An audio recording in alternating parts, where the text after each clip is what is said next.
할렐루야, 작은 예수교회 이영정 목사입니다. 지난 한 주 동안 잘들 계셨습니까? 이제 제가 기도함으로 영상 예배 및 설교를 시작하도록 하겠습니다. 고마우신 아버지 하나님 감사합니다. 이 시간에 하나님의 말씀을 들을 때에 성령 하나님께서 저희들의 귀를 열어주시고 딱딱한 마음을 부드럽게 하여 주시고 또 하나님의 음성에 집중할 수 있는 마음을 허락하여 주셔서 또 부족한 종을 통하여 전해지는 말씀 가운데 들으시는 우리 성도님들에게 은혜가 있을 수 있도록 도와주시옵소서. 예수님의 이름으로 기도하였습니다. 아멘. 오늘은 출애굽기 7장 14절로 25절까지 말씀이 되겠습니다. 제가 봉독하도록 하겠습니다. 출애굽기 7장 14절.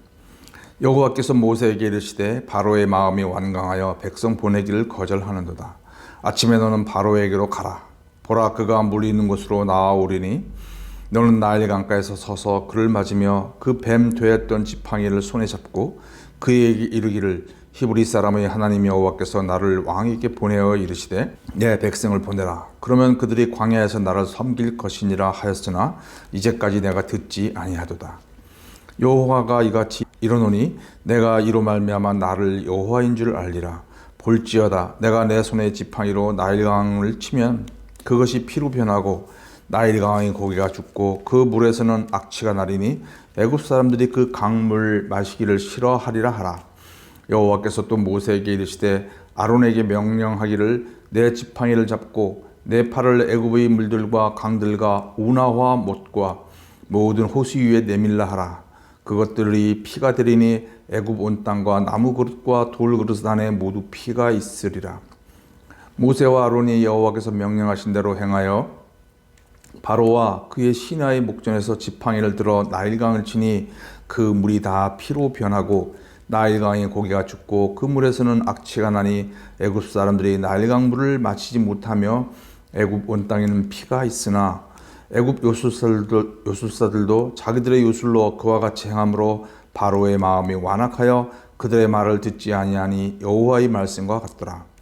바로가 돌이켜 궁으로 들어가고 그 일에 관심을 가지지도 아니하였고 애굽 사람들은 나일 강물을 마실 수 없으므로 나일 강가를 두루 파서 마실 물을 구하였더라. 여호와께서 나일 강을 치신 후 이레가 지나니라. 아멘. 이제 모세를 통해서 10가지 재앙이 이집트에 나타나게 되는데요. 하나님께서는 왜 10가지 재앙을 보이셨을까? 그분이 전능하시고 능력이 많으시다면 한 번의 강력한 그런 기적을 통하여서 심판을 통하여서 이집트와 바로를 굴복시킬 수 없었을까? 능력이 부족하셨기 때문에 10번까지 가야 했을까? 하는 그런 의문들을 품을 수가 있습니다. 그러나 이제 이 열이라고 하는 숫자는 유대인들에게 있어서는 특별한 의미가 있는 것입니다. 열이라고 하는 것은 무한수에 해당되는 겁니다. 그래서 10번의 재앙을 보여주셨다는 것은 하나님께서 이 이집트와 바로에게 하나님의 능력을 충분히 보여주셨다는 그런 의미가 되겠습니다. 그래서 이 10가지 재앙을 통하여서 하나님께서 보여주시고 했던 뜻은 무엇이었을까요? 이것에 대해서 많은 신학자들이 연구를 하였지만 공통적으로 얘기하고 있는 것은 한 3가지 정도가 되겠습니다. 첫 번째는 하나님은 단순히 히브리 민족에게만 역사하시는 하나님이 아니라 그 당시 최고의 나라, 최고의 권력을 가진 이집트를 통하여서 하나님은 온 세계의 하나님이시다 하는 것을 보여주려고 하셨던 것입니다. 그 당시에 히브리 사람들에게 있어서는 자신들이 믿는 그 하나님 여호와는 이집트 사람들이 믿는 그 많은 신들보다 열악하고 힘이 없는 그런 신이었다고 그들은 생각을 하고 있었습니다. 그저 그들이 믿는 하나의 도덕적인 수준 그 정도에 해당되는 것이었죠. 그리고 이집트 사람들도 자기들이 믿는 신이 최고의 신이며 노예 생활을 하고 있는 히브리 사람들이 믿는 신은 하찮은 신이다라고 생각을 하고 있었던 것입니다. 그러나 하나님께서 10가지 재앙을 통해서 하나님은 정말로 온 세계와 온 우주의 주인이시다, 창조주시다 하는 것을 보여주신 거죠. 이집트 신들과 대항하여서 그들이 믿고 있었던 그 신들을 다 무너뜨리는 그런 역사를 보여주었던 것입니다. 두 번째로 보여주시고자 했던 것은 하나님은 단순히 관념상에서만 존재하시는 그런 사람의 마음 가운데서만 존재하시는 하나님이 아니라 실제로 자연 현상까지도 주관하시는 하나님이신 것을 보여주었던 것입니다. 그래서 많은 사람들이, 히브리 사람들이 하나님은 그냥 자기들 마음속에만 살아계시는, 마음속에서만 역사하시는 하나님으로 생각을 하고 있었는데, 그리고 이집트 사람들조차도 히브리 사람들이 믿는 그 하나님이 자기들에게 영향을 줄 수 없을 거라고 생각을 했는데 10가지 재앙을 통하여서 모든 사람이 여호와 하나님은 자연 현상까지도 다 주관하시는 하나님이십니다 하는 것을 그들이 알게 되었던 것이죠. 세 번째는 하나님은 사랑의 하나님이실 뿐 아니라 심판자 되시는 분이시다 하는 것을 분명히 보여주신 것이죠. 특별히 이 10가지 재앙의 내용들은 요한계시록에 하나님께서 마지막 날에 인류를 심판하실 때에 그 심판의 내용과도 많이 중복되는 것이 있습니다.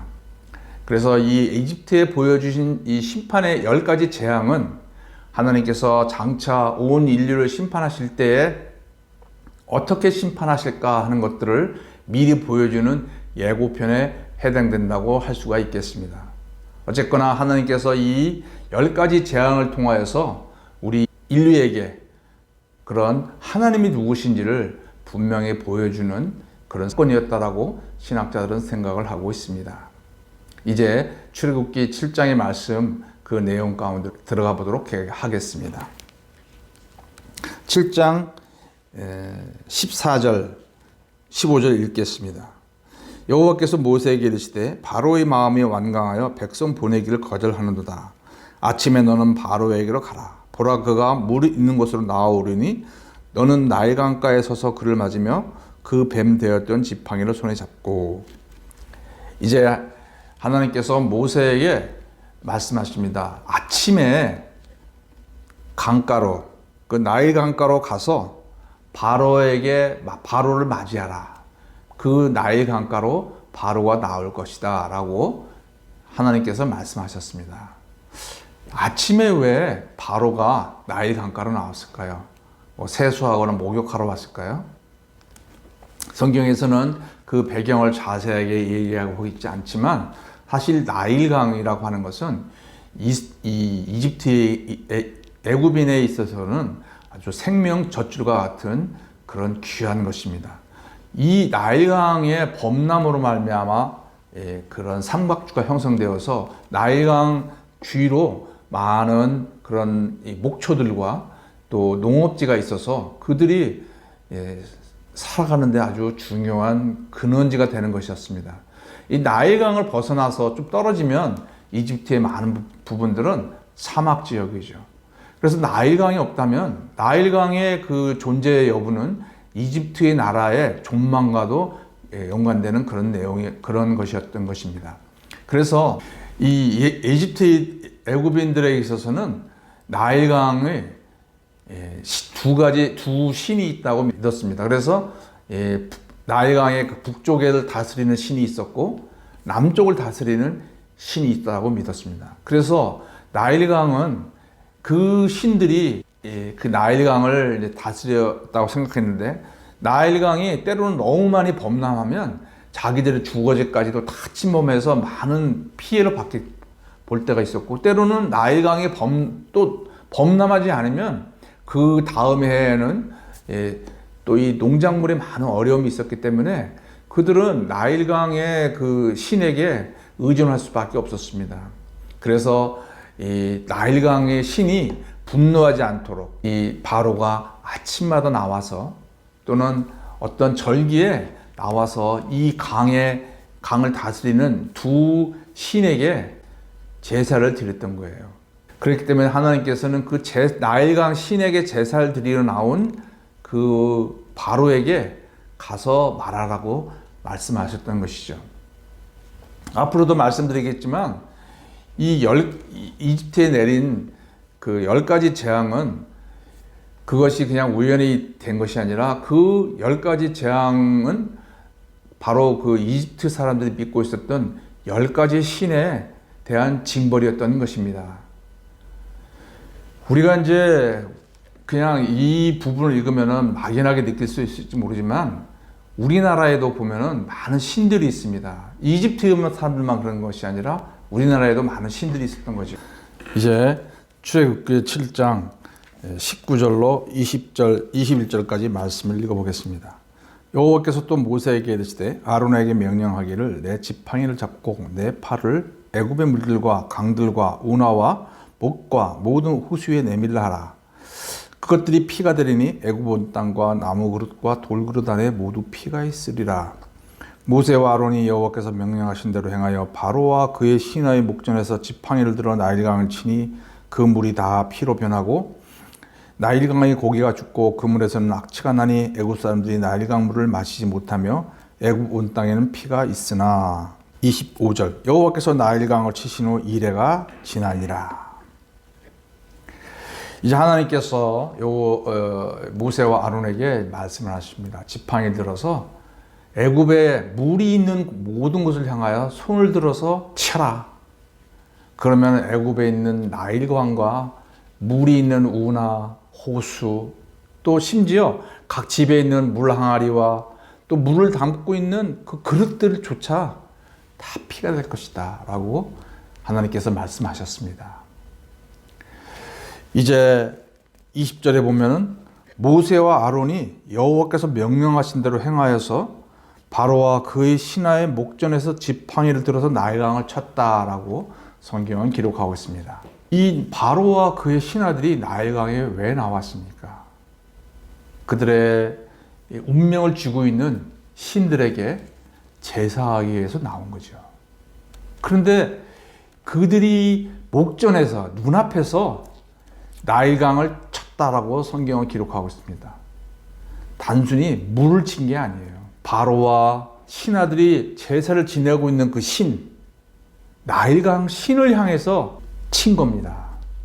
이 얼마나 참 불건강하고 도발적인 행동입니까? 바로와 그의 신하들이 경악을 한 거죠. 아니 감히 우리 신을 치다니. 그래서 그들은 바로 나일강의 그 신이 그 모세와 아론을 벌줄 줄 알았습니다. 그런데 놀라운 일이 일어납니다. 그 물이 피로 변하는 거예요. 이것은 무엇을 의미합니까? 그들의 신이 치명상을 입은 것을 시각적으로 하나님께서 보여주신 겁니다. 얼마나 피가 나오는지 강 전체가 피로 변하는 거예요. 그들의 신이 치명상을 입어서 죽었는데요. 얼마 동안 지속됐습니까? 성경은 일주일 동안 지속됐다. 성경에서 말하고 있는 이 7이라고 하는 숫자는 완전수입니다. 이것은 그 나일강 신의 완전한 패배를 뜻하는 거죠. 이들이 모세와 바로의 신하들이 그 이후에 다시 그들의 신들에게 제사를 지냈는지 안 지냈는지는 성경은 기록하고 있지 않습니다. 제사를 지냈다 할지라도 그들의 신은 다시 회복하지 못하고 아무런 힘도 쓰지 못하고 있는 그런 상태가 되었던 것입니다. 성경은 또 하나의 놀라운 이야기를 보여줍니다. 이 물이 피로 변하는 이 기적, 이 재앙을 이 바로의 요술사들도 실행했다는 거예요. 그들도 물이 피로 변하는 기적을 보여주었던 것이죠. 그러자 바로가 뭐 별거 아니네 그러면서 이 모세와 아론이 보여준 기적을 무시하고 궁으로 돌아갔다고 성경은 기록하고 있습니다. 이것은 과거 그때 4,000년 전에만 해당됐던 일일까요? 오늘날 이 현대 문명이 발달하는 오늘날 시대 또 그리고 각종 종교들이 있는 오늘날 시대에도 동일한 그런 사건들이 일어납니다. 성경에서 하나님께서 보여주신 많은 기적들이 있지만 많은 종교에서도 우리도 너희들만 그런 기적을 행하냐? 우리 종교 내에서도 그런 기적이 얼마든지 있다라고 이야기를 합니다. 또한 사람들이 만들어낸 그 과학에서도 그것은 기적이 아니라 과학적으로 얼마든지 설명할 수 있다고 사람들은 이야기하면서 성경에서 일어나는 이 기적들을 무시하고 있는 그런 우리 현상들을 오늘날 우리는 보고 있습니다. 물론 그런 비슷한 일들이 기독교 말고도 일어나고 있는 것은 사실입니다. 성경도 바로의 요술사들도 똑같은 기적을 베풀었다고 보여주었다고 성경은 기록하고 있어요. 그러나 이제 하나님께서 장차 하나님만이 유일한 여호와 하나님이시라는 것을 이제 이 애굽과 또 이 모세와 바로에게 보여주시기 시작하신 줄 압니다. 혹여나 이 영상을 보고 계신 분 중에 아직 하나님이나 예수님을 모르는 분이 계시다면 그분들에게 간곡히 부탁을 드립니다. 이 영상을 보시는 것도 하나님의 어떤 뜻이 있어서 보게 되신 줄로 압니다.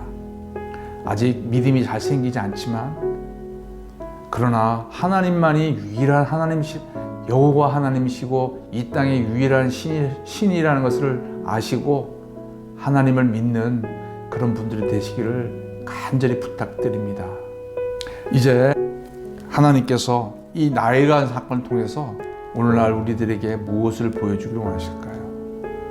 성도 여러분들에 있어서 이 나일강과 같은 그런 것들은 어떤 것이 있습니까? 이것이 없으면, 나일강이 없으면 애굽인들이 자기들의 존재를 안심할 수 없고 죽을 수밖에 없는 그런 것이었습니다. 성도 여러분에게 있어서 이것이 없다면 나는 죽을 거라고 하는 그런 것이 있습니까? 그것이 돈이거나 또는 건강이거나 어떤 자기의 명예거나 또는 가족이거나 자식이 될 수도 있습니다. 그러나 어떤 것이든 성경에서 우리가 의지해야 할 것은 나일강이 아니라 그 나일강을 흐르게 하는 그 나일강의 근원이 되시는 하나님을 믿어야 되고 하나님을 알아야 된다고 성경은 말하고 있는 것인 줄 압니다. 우리는 육신이 약하기 때문에 나일강이 주는 그런 물을 먹으며 살 수밖에 없습니다. 그러나 그 나일강이 흐르게 하는 그 근원은 하나님이신 것을 믿고 하나님을 의뢰하며 살아가시는 우리 성도님들 되시기를 간절히 축원합니다. 기도하겠습니다. 아버지 하나님, 오늘 나일강 사건을 통하여서 저희들에게 귀한 교훈을 주셨사온데 저희들 잘 적용할 수 있도록 도와주시옵소서. 예수님의 이름으로 기도하였습니다. 아멘.